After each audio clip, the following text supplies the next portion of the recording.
कन्नड अभिनेत्री कृषी थपंडाच्या घरात उद्योगपतीचा मृतदेह सापडला. खंडणी प्रकरणात अडकल्याने होता डिप्रेशनमध्ये.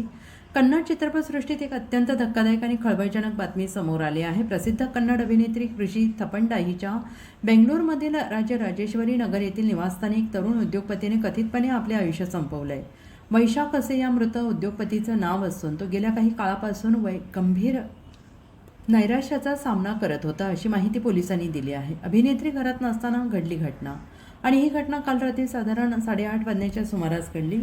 पोलीस तपासात समोर आले की मृत वैशाख हा गेल्या आठवड्याभरापासून अभिनेत्री कृषी थपंडा हिच्या घरीच मुक्कामी होता. घटनेच्या वेळी कृषी काही कामानिमित्त यलहंका येथे गेली होती. घरात कोणीही नव्हतं. घटनेची माहिती मिळताच पोलिसांनी तात्काळ धाव घेतली.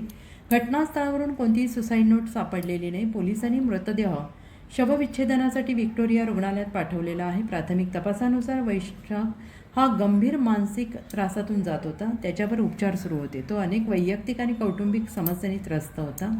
कौटुंबिक वादांमुळे तो गेल्या महिनाभरापासून आपल्या पत्नीपासून वेगळा राहत होता आणि या मानसिक तणावातूनच त्याने हे टोकाचे पाऊल उचलल्याचा अंदाज वर्तवला जातो आहे.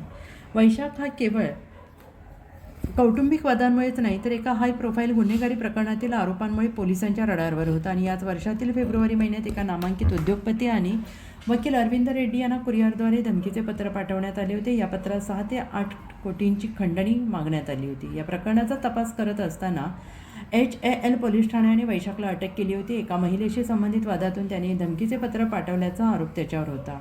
पोलिसांनी त्याला ताब्यात घेऊन 5 दिवस चौकशी केली, मात्र नंतर त्याची सुटका केली. 6 फेब्रुवारी रोजी कर्नाटक उच्च न्यायालयाने वैशाख विरुद्धच्या पुढील तपासाला स्थगिती दिली आणि या कायदेशीर कचाट्यामुळे आणि बदनामीमुळे तो प्रचंड दबावाखाली होता. राजराजेश्वरी नगर पोलीस या प्रकरणाचा पुढील तपास करत आहे.